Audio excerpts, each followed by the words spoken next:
नमस्कार, स्वागत है आपका संसद टीवी पर। मैं हूं मनोज वर्मा और आप देख रहे हैं हमारा खास कार्यक्रम मुद्दा आपका। आज हम बात करेंगे 5 राज्यों के विधानसभा चुनाव की। भारत निर्वाचन आयोग ने गोवा, मणिपुर, पंजाब, उत्तराखंड और उत्तर प्रदेश में होने वाले विधानसभा चुनाव के लिए चुनाव कार्यक्रम घोषित कर दिया है। उत्तर प्रदेश में 7 चरणों में चुनाव होगा।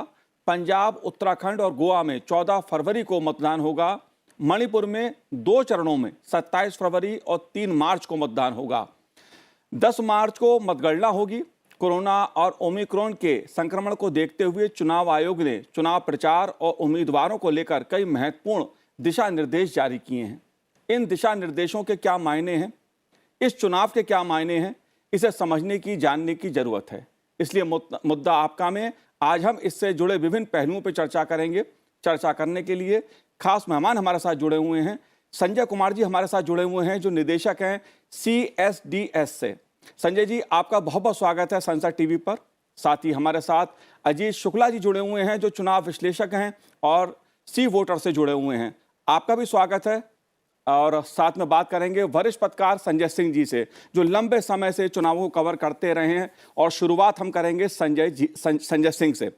संजय सिंह जी, 5 राज्यों के विधानसभा चुनाव की शुरुआत एक तरह से हो चुकी है। चुनाव कार्यक्रम सामने आ चुका है। आप सियासी तौर पे कैसे देख रहे हैं इन 5 राज्यों के विधानसभा चुनाव को? देखिए मनोज जी, इसके 2-3 पहलू हैं। पहला तो एक कि इस अनाउंसमेंट के साथ, हालांकि उसके पहले चीफ इलेक्शन कमिश्नर ने क्लियर कर दिया था कि इलेक्शन शेड्यूल पे ही होंगे, क्योंकि कुछ इस तरह की बातें उठी थी कि कोरोना काल आ गया है, क्या चुनाव सही समय पे होंगे। हालांकि उनकी बातों में तथ्य नहीं था, फिर भी बातें तो बातें होती हैं। तो पहला चीज, अब इलेक्शन अनाउंस हो गया है, कोड ऑफ कंडक्ट एग्जिस्टेंस में आ गया है। दूसरी चीज ये है कि अगर आप पार्टियों के लिहाज से देखेंगे तो ये जो इलेक्शन है 5 राज्यों के, इसमें भारत की जो 2 प्रमुख नेशनल पार्टीज हैं, बीजेपी एंड कांग्रेस, उनके लिए बहुत ही अहम है।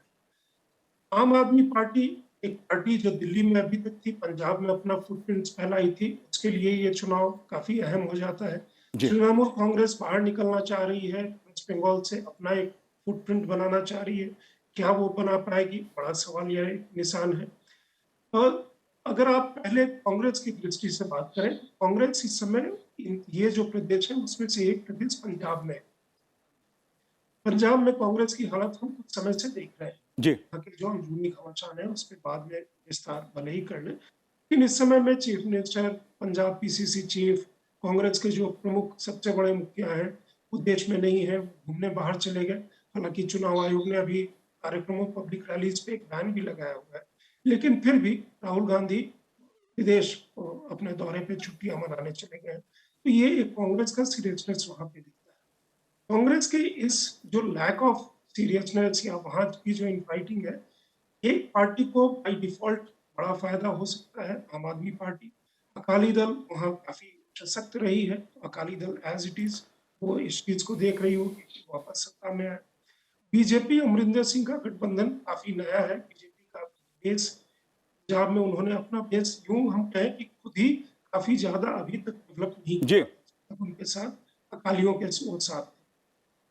वहां से आप आइए, जो मदर ऑफ ऑल इलेक्शन है उत्तर प्रदेश। उत्तर प्रदेश में 4 दशक से कोई सरकार वापस नहीं है, मुख्यमंत्री कोई वापस नहीं आया। ये एक मतलब पहली बार होगा जिसमें कि अगर योगी जीत करके आते हैं, अगर 4 दशक में योगी आदित्यनाथ वापस आएंगे। एक दूसरी चीज है कि ये इलेक्शन कई सारी परिभाषाओं को वो बताएगा, जो इलेक्टोरल प्रोसेस की होती है या बाकी जो बातें होती है। कह चुके हैं कि ये 22 का जो चुनाव है, ये 24 को लीड करेगा। यूपी का जो चुनाव वो होने जा रहा है। जी, जाहिर सी बात है संजय जी, इसके कई मायने हैं चुनाव के, क्योंकि अभी इसके बाद एक तरह से चुनाव ही चुनाव शुरू होने हैं। 22 में चुनाव, 23 में चुनाव, फिर 24 में चुनाव, आम चुनाव 24 में लोकसभा का। उससे पहले उत्तर प्रदेश विधानसभा चुनाव खासा महत्वपूर्ण माना जा रहा है राजनीतिक दृष्टि से। अजीत शुक्ला जी, आप कैसे देख रहे हैं 5 राज्यों के चुनाव को?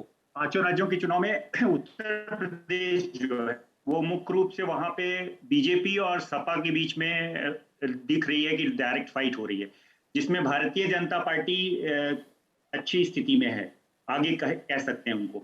इसका कारण ये है कि एक नैरेटिव पे चुनाव लड़ा जा रहा है आजकल और पिछला जो 3 इलेक्शंस थे, चाहे वो 2014 का इलेक्शन था या 2019 का इलेक्शन या 2017 का इलेक्शन, ये तीनों इलेक्शन में बीजेपी ने एक स्टैटिक वोट शेयर को जो है ना वो लगातार कंटिन्यू कर रही है। वो 40-45% से ज्यादा हुआ, लगभग 48-49% के आसपास जो है वो लोकसभा में पिछले, और कितना भी कुछ हो जाए मानता हूं मैं कि एंटी इनकम्बेंसी है खिलाफ में, विधायकों के खिलाफ, एमएलए के खिलाफ, लेकिन आज भी जो है ना वो माफिया राज या क्राइम वगैरह कम हुआ है, इसका एक लोग बोलते हैं वहां पे।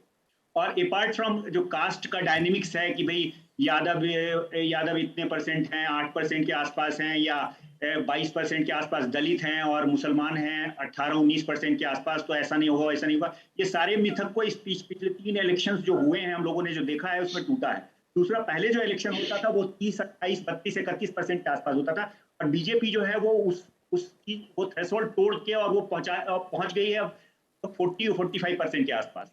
तो अगर वो लाख एंटी इनकम्बेंसी हो, विधायकों के खिलाफ है एंटी इनकम्बेंसी, उनके विधायकों ने कुछ काम वाम नहीं किया, लेकिन एक जो मोदी और योगी के प्रति जो एक सकारात्मक लोगों का जो एक छवि बना हुआ है, मैं अभी बता रहा हूँ आपको एक वाकया।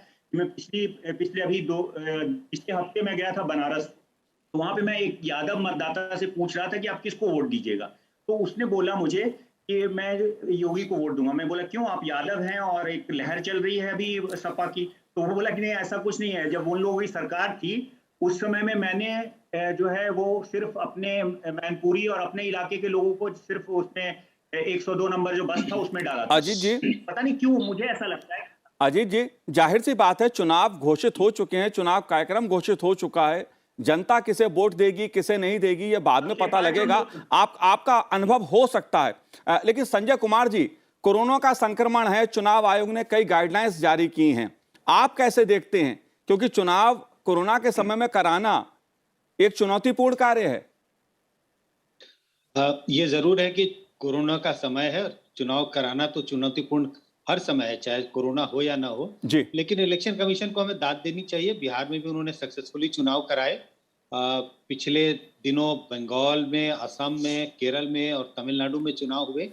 बंगाल के चुनाव जिस तरह से कराए गए उसमें कई तरह के आरोप भी लगे और आलोचना भी हुई इलेक्शन कमीशन की, लेकिन कुल मिलाकर के चुनाव सक्सेसफुल हुए। सरकार सारे राज्यों में बनी है, तो इन जो 5 राज्यों में चुनाव होना ये भी एक चुनौती है, लेकिन मुझे लगता है जिस तरह से उन्होंने प्रबंध किए हैं उसकी हमें सराहना करनी चाहिए। वोटरों की संख्या घटाई गई है, अलग अलग हर पोलिंग बूथ पर पोलिंग स्टेशंस बढ़ाए गए हैं, महिलाओं के लिए अलग बूथ बनाए गए हैं।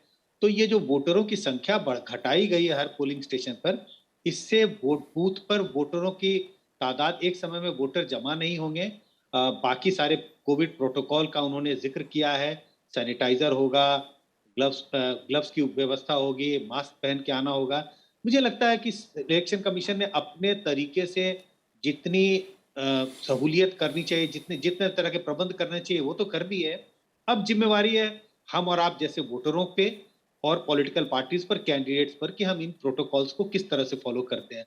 हम और आप जब वोट देने जाएंगे तो हमें अपेक्षा किया जाता है कि हम मास्क लगा के जाएंगे, सैनिटाइजर का इस्तेमाल करेंगे।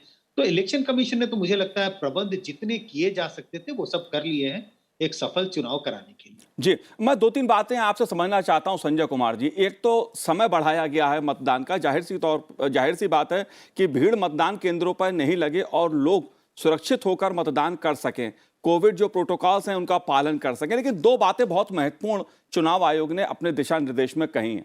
1 लाख मतदान केंद्रों पर लाइव वेबकास्टिंग की सुविधा उपलब्ध होगी, साथ ही 80 साल से अधिक मतदाताओं को और दिव्यांगजन जो हैं, कोविड पेशेंट, चुनाव आयोग की जो टीम होगी वो घर जाकर वोट कास्ट कराएगी। ये पहली बार सुविधा दी गई है।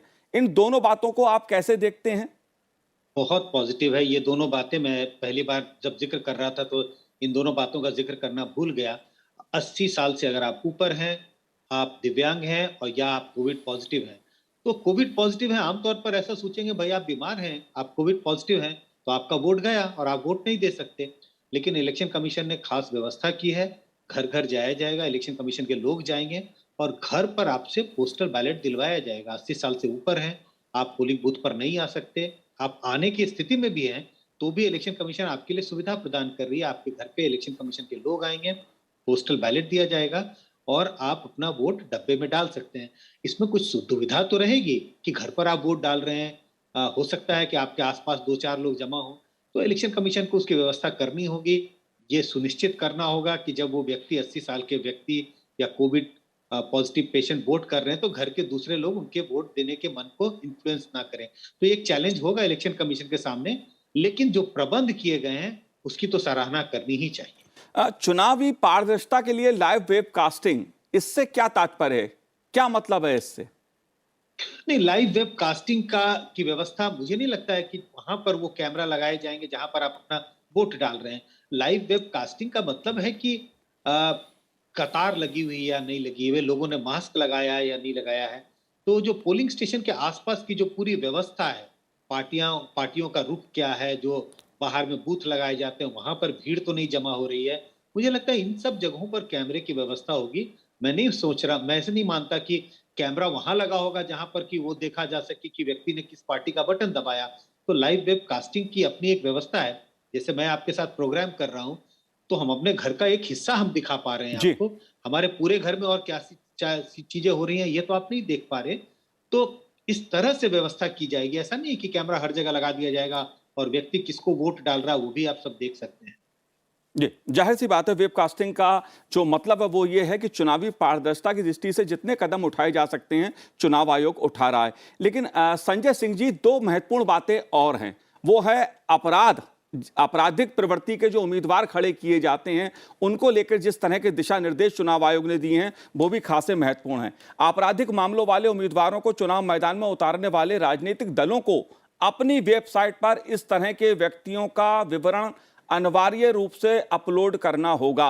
साथ ही उन्हें यह भी बताना होगा कि चुनाव के लिए ऐसे अपराधी प्रवृत्ति वाले व्यक्ति को टिकट क्यों दिया गया, यह सवाल भी बताना, इसका उत्तर भी देना होगा।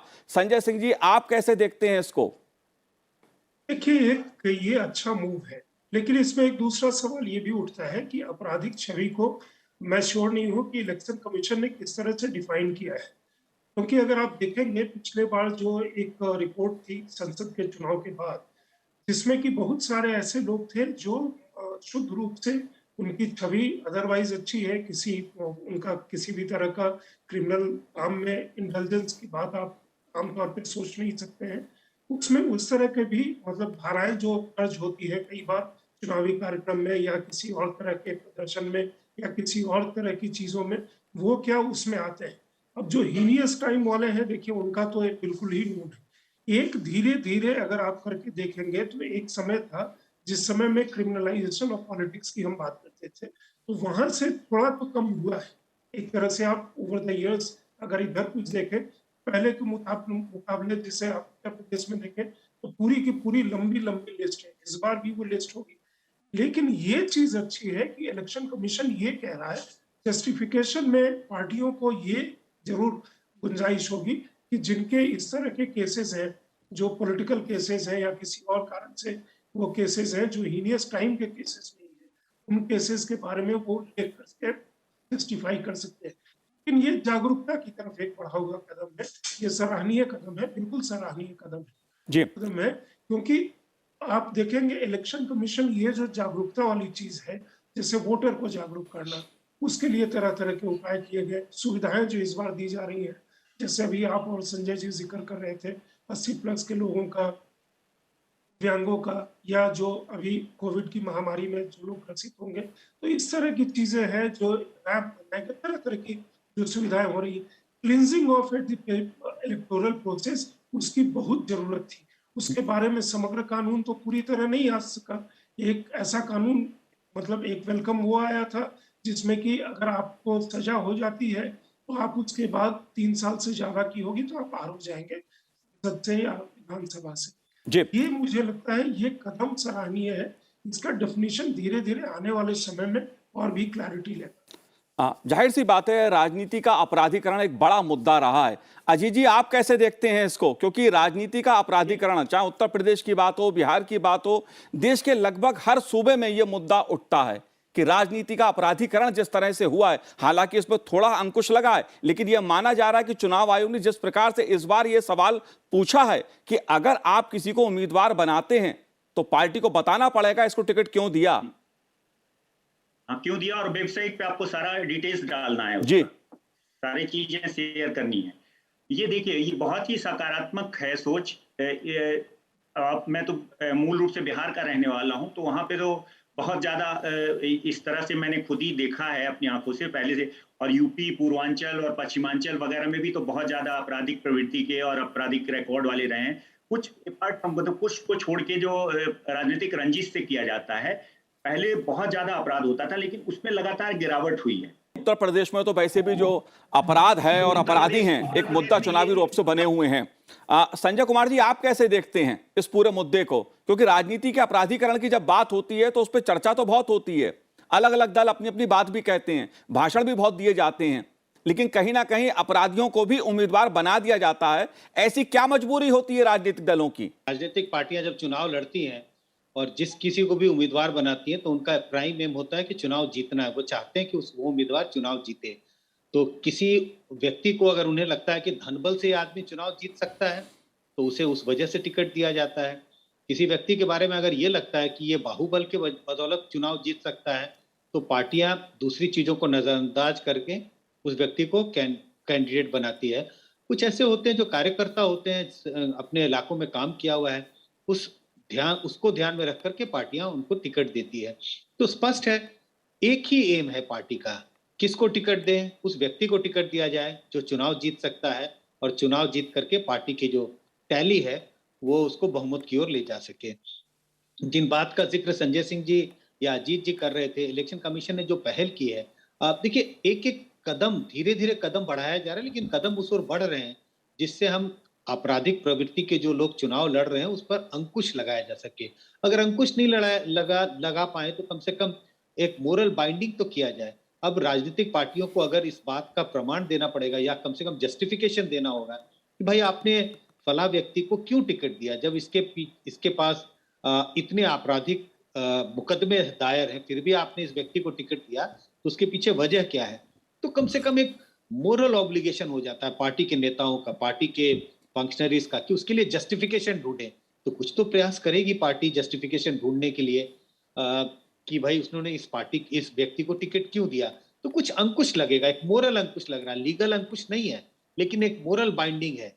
पार्टी को इस बात को जनता तक पहुंचाना या इलेक्शन कमीशन को बताना कि इस व्यक्ति के पर इतने मुकदमे हैं, इसके बावजूद हमने उसे टिकट दिया, तो उस जस्टिफिकेशन को ढूंढने के लिए पार्टी को कुछ प्रयास करना पड़ेगा। कुछ मोरल अंकुश लग रहा है इससे। नैतिक रूप से एक उसकी बात कह रहे हैं, लेकिन संजय सिंह जी, जब भी बात इस तरह के अपराधियों की आती है जो चुनाव लड़ते हैं या उम्मीदवार बनाए जाते हैं या चुनाव जीत जाते हैं, एक बात वो तर्क देते हैं कि हम पे झूठे मुकदमे लगाए गए, हमको फंसा दिया गया। क्या राजनीतिक रूप से इसमें थोड़ा सा वो होने की संभावना नहीं है कि एक दूसरे पे आरोप प्रत्यारोप लगेंगे कि मुझको फंसाया गया था, मुझे चुनाव लड़ने से रोका गया? मनोज जी, देखिए, आज हम जिस काल में जी रहे हैं, ये सोशल मीडिया का एक बहुत बड़ा प्रभुत्व है। इस मोमेंट आजकल बहुत सारे लोग कहते हैं कि मेरे बयान को तोड़ मरोड़ के दिखाया गया, या मैं था ही नहीं वहां पे, या मैंने ऐसा कहा नहीं, या मैंने ऐसा किया नहीं। तो तमाम कई तरह की चीजें वो सामने आ जाती हैं जो पब्लिक डोमेन में होती है, और जो व्यक्ति ऐसा कह रहे होते हैं भ्रमित करने के लिए, वो जुटला दिए जाते हैं। अगर आप इस प्रक्रिया को देखें तो एक तो ये जो अपराधीकरण राजनीति का था, दूसरा एक चीज और भी था कि चुनाव के दरमियान जो हिंसा होती थी, आप जमाने से देख लीजिए, वो हिंसा मतलब जिन प्रदेश में भी चले जाइए और जहाँ चुनाव होने जा रहे हैं वहाँ काफी होती थी। अब हिंसा की बात कभी मतलब एक्सेप्शन के तौर पे आती है, एक्सेप्ट वेस्ट बंगाल में, जैसा इस बार के चुनाव में देखा, वैसा बाकी जगह नहीं हो रहा। यूपी भी, पंजाब भी मेरे ख्याल में ठीक ठाक शांतिपूर्ण निकल जाएगा, या बाकी के जो 3 प्रदेश हैं। तो ये जो है, हम जो एक गुणात्मक धीरे-धीरे करके वो आगे बढ़े। देखिए 125 करोड़ प्लस, जहाँ उसकी आधी आबादी जो है उसका अगर आप आधा ले लें, एक बड़ा हिस्सा इलेक्टोरेट जो जा रहा है वोट डालने, इतने को संभालने के लिए जो कदम है, काफी सराहनीय कदम धीरे-धीरे करके उठाए जा रहे हैं। और एक जो चीज की बात अभी, जिस चीज का जिक्र संजय कुमार जी भी कह रहे थे, कि जिस समय आपको जस्टिफाई करना हो, तमाम लोगों के नाम ले सकता हूं कि जो इस समय में यूपी में विधायक हैं या सांसद बाकी पार्टियों से, यूपी से या बाकी जगह से रहे हैं, लेकिन इस समय में मैं उसमें नहीं जाना चाहता, क्योंकि आप डिबेट एक अलग लेवल पे कर रहे हैं।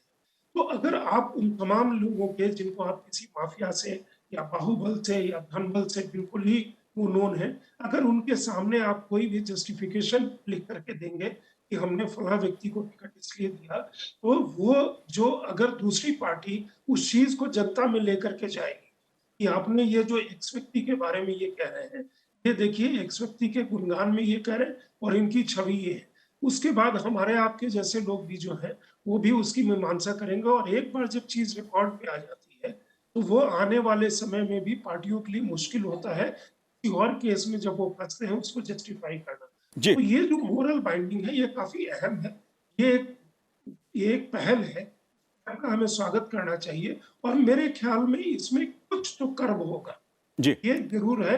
और आने वाले समय में इसमें उत्तरोत्तर और हम देखेंगे जी कि गुणात्मक जो है वो सकारात्मक परिवर्तन होगा। बिल्कुल बिल्कुल कह सकते हैं कि राजनीति के अपराधीकरण पर अंकुश लगाने के लिए चुनाव आयोग ने एक अच्छी पहल की है और अब बारी राजनीतिक दलों की है कि वो आपराधिक प्रवृत्ति वाले जो ऐसे लोग होते हैं, चुनाव लड़ने की कोशिश करते हैं, चुनावों में उम्मीदवार बनाए जाते हैं, उनको दूर रखे। एक महत्वपूर्ण अजीत जी और फैसला चुनाव आयोग ने दिया है, वो है 15 जनवरी 2022 तक इन 5 राज्यों के विधानसभा चुनाव में जो चुनाव प्रचार होगा उसमें किसी भी रैली या दौड़ शो का आयोजन नहीं किया जाएगा।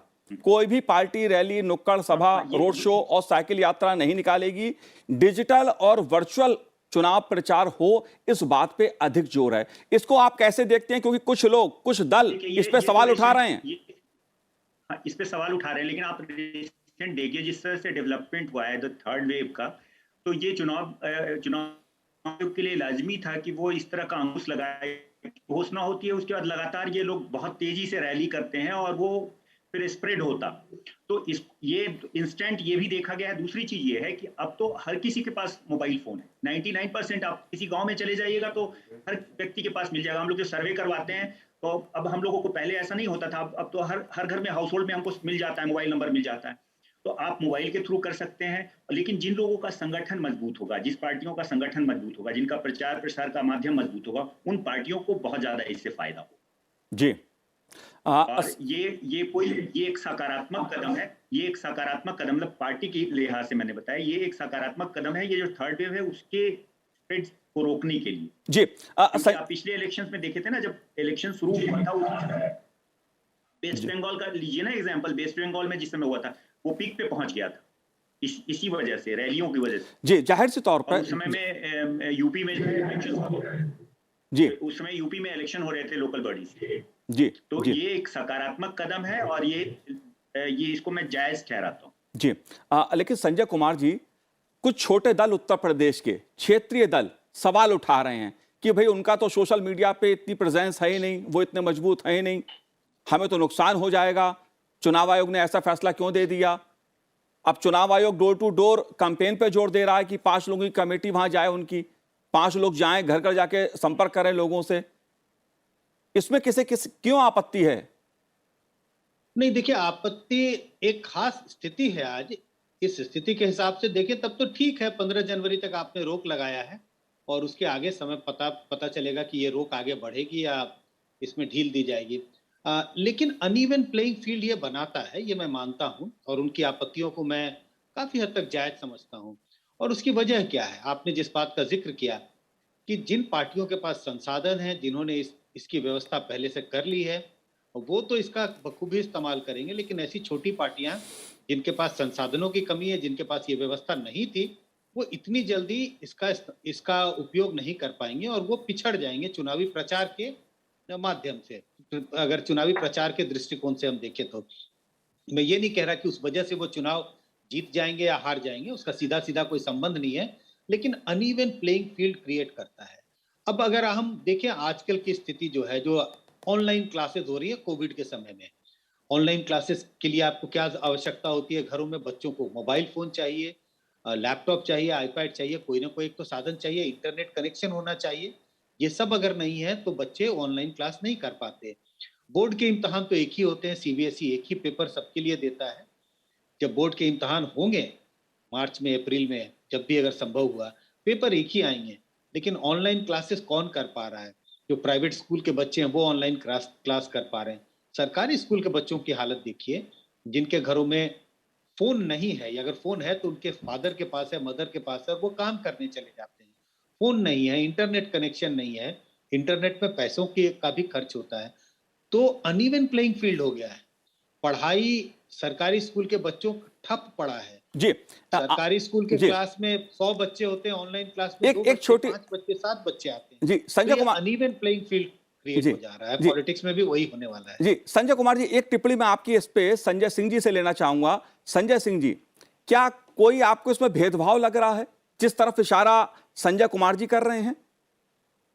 देखिए मनोज जी, ये बड़ा इंटरेस्टिंग सा एक सिचुएशन इमर्ज कर गया है।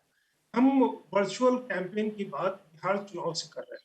इस समय बिहार चुनाव हुआ था, बिहार चुनाव संपन्न हुआ, उसके बाद 5 राज्यों के और चुनाव संपन्न हो गए, उसके बाद ये चुनाव आया है, जिसमें ऑनलाइन जो कैंपेन है, वर्चुअल कैंपेन है, उसका जिक्र पहले तो एक टेम्पररी स्थिति है 15 तारीख तक, उसके बाद क्या होगा, कितना रेस्ट्रिक्टेड खुलेगा, कितना अनरेस्ट्रिक्टेड खुलेगा, हमें पता नहीं। मेरा जो एक दूसरा मत है संजय जी से थोड़ा अलग, वो यहाँ पे है कि जिस व्यक्ति ने इस बात की शुरुआत की, अखिलेश यादव ने, उन्होंने कहा कि ये हमारे लिए जो है उल्टा, हमारे लिए ये एक तरह से ये डिसएडवांटेजियस है। अखिलेश यादव जी कौन है? अखिलेश यादव जी यूपी के मुख्यमंत्री रह चुके हैं, अपने आप को काफी प्रगतिशील मानते हैं, अपनी पार्टी को प्रगतिशील मानते हैं, और उनका परिवार जो है यूपी में मुलायम सिंह यादव काफी समय रहे। और अखिलेश जी का अगर क्रेडेंशियल देखिएगा तो विदेशों में वो ऑस्ट्रेलिया में जाकर के उन्होंने इंजीनियरिंग पढ़ी, जी और वो जी कहते हैं कि सारे लैपटॉप जाहिर है लोगों को लैपटॉप चलाना नहीं आता, वो जी ज्यादा संजय जी मुझे रोकना, संजय सिंह जी मुझे रोकना पड़ेगा आपको। संजय सिंह जी मुझे रोकना पड़ेगा आपको, क्योंकि मेरे पास समय का अभाव है और चुनाव अब शुरू हो चुके हैं, कार्यक्रम घोषित चुनाव आयोग ने कर दिया है। जाहिर तौर पे इस पे चर्चा आगे और भी हम लोग करते रहेंगे, लेकिन चुनाव कोई जीते कोई हारे, लेकिन एक बात कही जा सकती है कि कोरोना काल में चुनाव आयोग ने जिस तरह के कदम लोगों को सुविधा देने के लिए उठाए हैं, उसकी सराहना की जानी चाहिए। अब राजनीति के अपराधीकरण पे अंकुश लगाने के लिए जो फैसला सुनाया है, और जिस तरह से वर्चुअली डिजिटल चुनाव प्रचार की एक तरह से शुरुआत की गई है, कह सकते हैं कि चुनाव सुधार की दृष्टि से एक तरह से हम आगे बढ़ रहे हैं। ये एक पॉजिटिव इस 5 राज्यों के जो चुनाव हो रहे हैं उसमें देखने को मिलेगा, सकारात्मक एक पहल देखने को मिलेगी, और बढ़ चढ़कर लोग अपने मतदान का उपयोग इन चुनाव में करेंगे। संजय कुमार जी, अजीत जी और संजय सिंह जी, आपने हमसे बात की, आपका बहुत बहुत शुक्रिया, बहुत बहुत धन्यवाद हमसे बात करने के लिए। तो आज हमारे इस कार्यक्रम में इतना ही, मुझे दीजिए आज्ञा, नमस्कार।